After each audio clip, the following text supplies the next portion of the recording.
Chapter 4, Deque, Ron, and Ajani. As time passed, Deque was evicted from the bed and breakfast and was invited to live with Ron because he had just rented a new home, and he was not using his basement, which was on the opposite side of the house, giving Deque full access to his kitchen. He would spend a lot of time listening to R&B artists of that time like Keith Washington, Shantae Moore, Joe Thomas, and Anita Baker, while thinking about Deque. Listening to his music and visiting Deque was his only avenue of relaxation. He looked for work, but the distance to the nearest bus stop was far, but he went looking for work, and when he wasn't looking, he was there in that basement writing his ass off. The man was obsessed with that woman. During this time, he wrote a pot to piss en. Faking and shaken, trying to be who you want to be, trying to impress to the rest, who you are. Someone special, something special. Trying to be a superstar. Got all that mess, but can't pass a simple grammar test. Refuse to be self, want to be someone else. I'm looking at your heart, looking at your soul. I've noticed that you need to let your heart mend, hating self so much. Your mind is confused, you don't know what to do. Trying so hard to be someone else.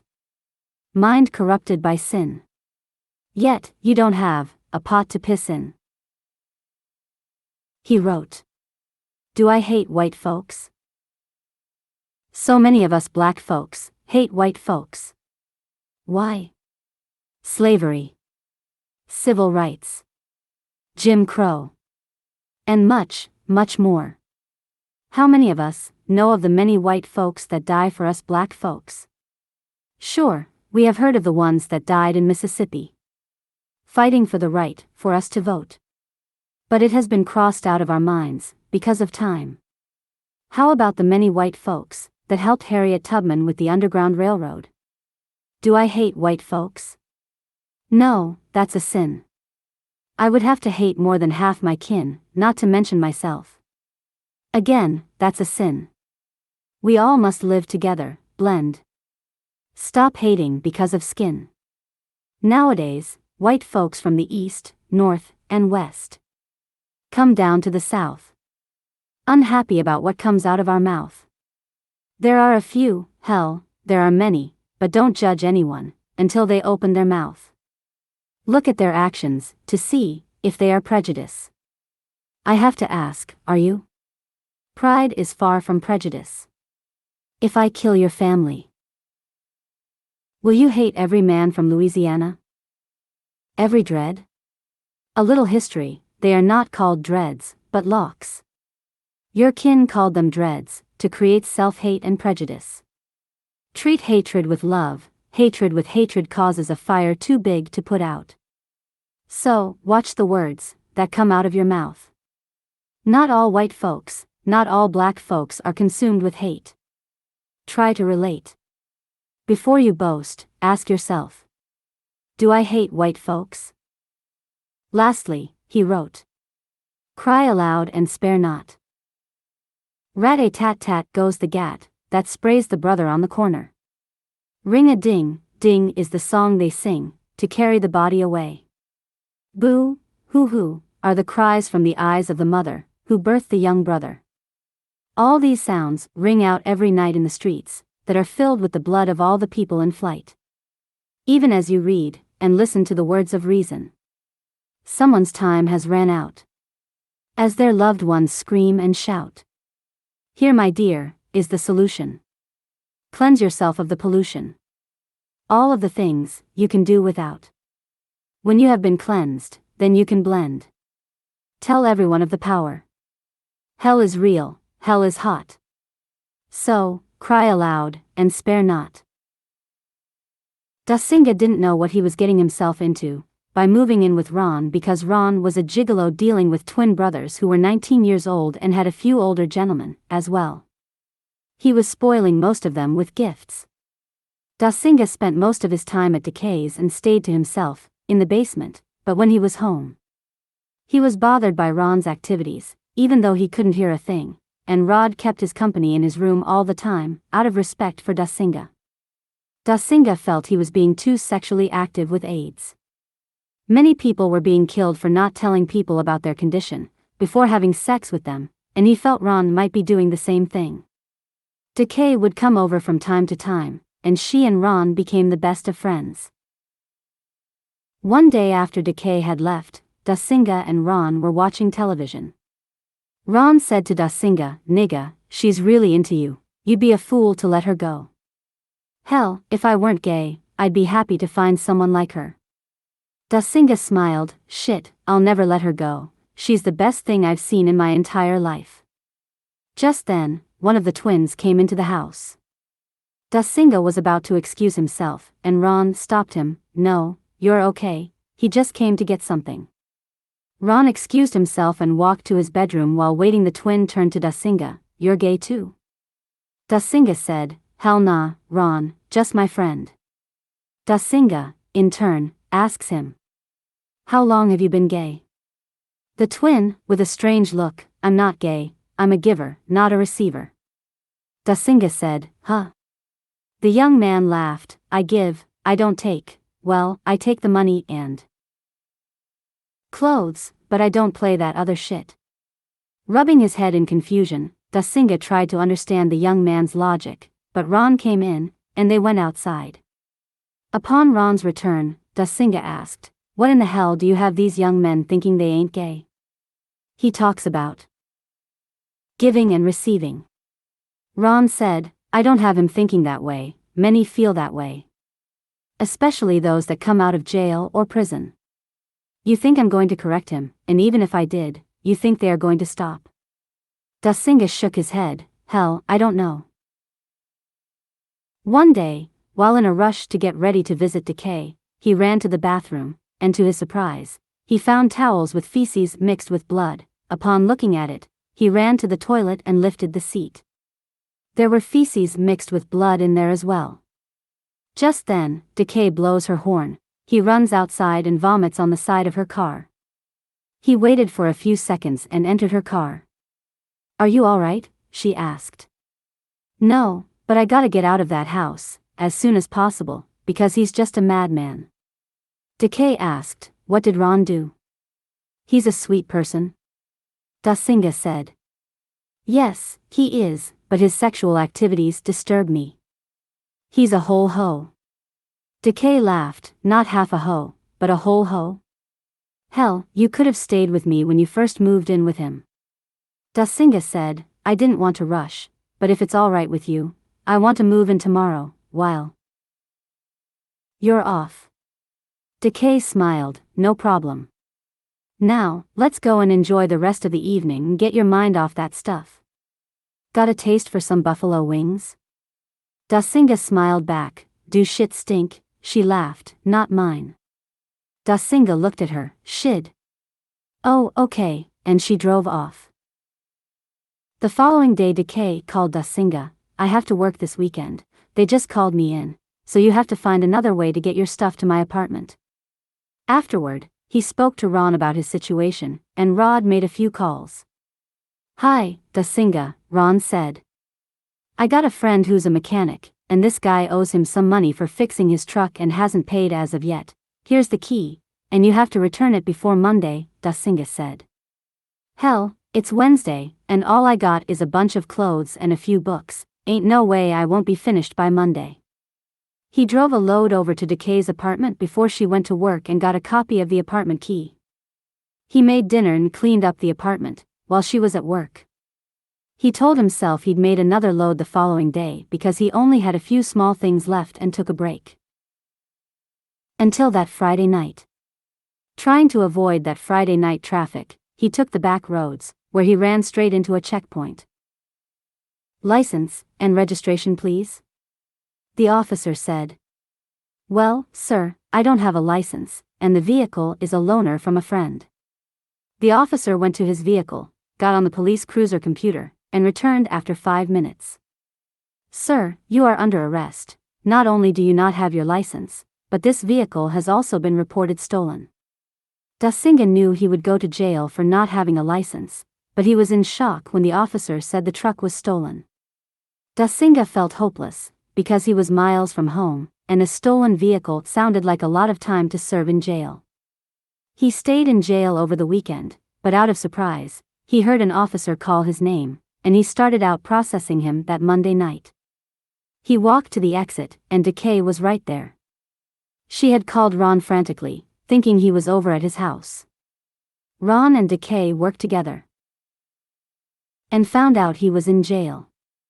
They had run around all day trying to do what was necessary to get him out of there. Mammalean looked at Cush. Child, this sun felt good at first, but not no mo. Let's get out of this sun and find some shade. As they moved their chairs into the shade, Mammalean continued. Deque was released from jail, but it was late, after Deque posted bail and waited for his release. Deque looked at her and couldn't believe it. Ron? She shook her head and smiled. Ron. Deque embraced her so hard her back popped. I'm sorry, sweetheart, but you always surprise me with your love for me, and I'm truly grateful. She was already late, so she gave him bus fare and rushed to work. It took him a week to escape the shock of being in jail, but it reminded him of being in the army. Still unemployed, he finally landed a job just around the corner from Deque's apartment complex as a short-order cook. Mammalean paused. I need to stop here for a minute because this was a time in our history when computers, well, not just computers, but technology started to creep into our lives. Our black, Wakatilians women started to creep past our men in society. Before you knew it, things got out of hand. Don't get me wrong, it was always like this after the so-called women's movement, but the movement were for the white women and our women got caught up in it. The division of our family unit slowly became null and void. A popular word grew until there was an outbreak. That word was single mother. Now there has always been single mother, but mostly because of death in the family and they were married, widows. But these independent women started party, drinking, laying down with any man who could satisfy their monetary needs and able to buy them a drink or two. Hell, you were in luck if they went and got you your own special bottle of that expensive stuff. Because they had said they didn't need a man, until it came to sex. What they really were saying was, why settle for one man when I can have any one of them? Imagine having 8 kids by 8 different men. One of these men might care about their child and come by and do for his child and the rest didn't. But what about the other kids seeing this? What would they do? How would they feel? Animosity became hatred for your own kin. Different children reacted differently to the situation, but chaos began to brew. By the 1990s, all hell started to break loose. You see, during Deque and Ajanini's time, around 1992, Wakatilian men, well, those who could see, started seeing themselves get left behind their women economically. Wakatilian men began to think a certain way because they didn't have money, and their women did. Our men were miserable, disappointed, and dissatisfied even to be around. Crack cocaine played its part, and this was part 2 of that. Destroy the Wakatilian men, pandemic. You see, men associated their worth with money in a relationship, and when they didn't have that, some of our women started looking down on that, and a whirlwind of destruction came for our people. For years later, when Deque went to a Wakatilian college, he noticed that 80% of the college were women, while 18% were men and the rest were other ethnicities. Most women graduated, but out of the Wakatilian men, only 8% graduated, and Deque already had a college degree when they met. Many of them didn't know what had happened until it was too late. Psychological warfare at its best. Okay, that's enough of that, we'll talk more about that later. I just had to say that before I got to the next part, so you'll understand why things happen next. 2 weeks after finding that job, they were impressed with his work ethic and hired him for the night cleanup. And he agreed so he could work the same hours as Deque. The two loved each other very much, and they did so much together and were happy together. They eventually decided to move closer to her job at an apartment complex called Windjammer Apartment. Life there was quite different, because the place was better, which meant everything was higher in price, and Deque was too far from his old job and had to quit because of the move. Deque worked longer hours, and they would visit nearby parks to walk, talk, and relax. They now lived around the corner from Stone Hogan Park. It was their very own sanctuary, and it was often always peaceful. One day after his first big argument with Deque, Mammalean asked Cush, "Can you imagine what?" Their argument was over. Cush said, "This money thing?" Mammalean shook her head, "Yes," and Deque walked to the park with mixed emotions and wrote, "You remind me. As I take a stroll through the park, thoughts of you comes across my mind. You are a beautiful treasure that I hold so dear in my heart till the end of time. A thought of joy, pain, and passion crosses my mind. There's no use for me to lie, good times and bad are both cherished in my heart. When we're together, even when we do drive each other apart. The trees, they remind me of you. The stubborn things you did. Stubborn things you do. Beating against the wind, you held your ground. The stars seem so distant, yet so close. With the beauty of the night, you do shine. The moon overtakes the brightness of the stars. So, did you. Even though I treasure your touch, I do miss you so much. The sun, the heat of your temper would consume me, which makes me run for shade. Deep inside, I know I need you, I want you. The animals in nature have their purpose in life, it's to comfort us when we don't know what to do.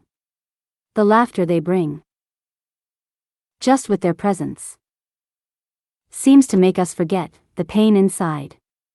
The fire that burns inside for true love, it makes us do things that we thought we would never do. This goes for me and you. The rivers bring about a calmness that we all need in our life, to think and use wisdom in our choices, our decisions in life. The skies. The skies, the atmosphere is a ruler, a measuring tool, to show us how much we can gain with love in our life. Because we are the sons and daughters of a king. You remind me, you remind me, you remind me, of all these things. After realizing the burden that Deque felt, Deque started going out and hustling, making anywhere from $50 to $300 in a day. He refused to sell drugs ever again, but he had talents he learned while in the military with technology that he thought he needed a job to do them. People would call him, all times of the day, to fix their computers and help with songwriting and things of that nature, and they had no problem paying him for his services. He would take what he needed and give the rest to Deque for whatever she needed to do with it. They studied the Torah, and Deque would teach her what he knew about Sabaoth. What frightened her the most was the realization of demonic spirits, but he would always encourage her, that one thing that can defeat evil is the mighty power of Sabaoth. Deque loved to make fun of her birthday, because it rhymed. He almost sings her birthday song to her that he wrote. 2 for 6, 6, I say 2, for 6, 6, it's your way on her birthday, it's cake day, for my sis. However, this particular day, he presented her with a leather-bound Torah this time, and she was in tears. Happy birthday, baby, he said. Wiping her tears, thank you, baby, she said. It eased her for a while, but she wanted him to get a regular job, but having only a high school diploma would never be enough in Deque's eyes. Back then, while the men were going to jail and prisons by the thousands, women were having abortions. They cared more about a career or a job than bringing life into the world. Being a mother meant nothing, literally nothing to them. Until they got old and found themselves without children to take care of them, they simply got a pet, animals of all kinds, dogs, cats, birds, and even fish, you name it. But soon as that animal died, they died, because of loneliness. I said all that to say this. One day, Deque sat Deque down, I'm pregnant, but I'm not keeping it. From the second she said she was pregnant, Deque was so happy he didn't know what to do until a millisecond later, she said she would not keep it. His heart sunk to the bottom of his foot, and even the thought of an abortion saddened him. He just got up and left the apartment. The silent treatment lasted for a while, but he loved her. 6 months later, she approached him again, I'm pregnant, but I'm going to keep it this time. Deque was so happy he didn't know what to do with himself. To him, it was a gift representing the love they shared for each other, a child from someone he loved and wanted to spend his life with forever. A few months in, Deque got sick, and they rushed to the nearest clinic. Deque was there by her side, but everything was okay. According to the doctor, since it was her first child, she was experiencing some morning sickness. However, one night, Deque was in so much pain that she could not stand. Deque, I need you to drive. I'm in too much pain. I cannot shift gears and drive. Deque said. Deque was scared because his glasses were broken, and the way to the hospital was not only dark, but had many curves, and he knew he would drive fast. Baby, you know. I can't see at night, and the roads are dangerous, and there's no light going down Stone Road. Deque was now not only in pain, but enraged, but Deque refused to drive for their safety. Deque was logical. Like most men are like most females, she was emotional, and well, she felt he was a heartless son of a bitch and held it against him. After arriving at the hospital, they rushed Deque into surgery. She was experiencing an ectopic pregnancy, and she was clearly in danger at that moment. Deque stayed at the hospital as long as Deque was there. He slept in a chair next to her bed, catering to her every need, running back and forth from the hospital, and retrieving things she needed. From home. Deque was finally able to go home. He was cooking, cleaning, and helping her get around until she was better. Lying next to her one day, he wrote, "It's you. To the keeper of my insanity. To the one who makes it possible for me to be me." Years, tears, have gone by. Because love was promised to me many times before, but never kept. Thinking I knew love in the past, that eventually bit me on the ass. Hated my women for years, thinking they couldn't be trusted, because of those tears. Those years. And writing about my pain, it seems as if one could go insane. However, you were gain. It's you that got me feeling such joy. It's you that have me feeling like a boy. With a brand new toy. Falling for a few, thinking they were the one, but they too were playing games. Just having fun. But now. Oh, but now. I'm walking outside with a smile on my face. It's you, it's you. And for you, it's the same way too. Must admit, I didn't think this day would come, a time of joy and laughter, and just having fun. We talk about problems, talk about the past, talk about everything, and still able to laugh. It's you, I want. It's you I need. I've locked up my heart, for many years, because of those that tore it apart. But you found the key, it's you. Why I'm no longer blue. The pain of losing not one, but two kids had Deque depressed for a while, but the latest loss hit both of them pretty hard.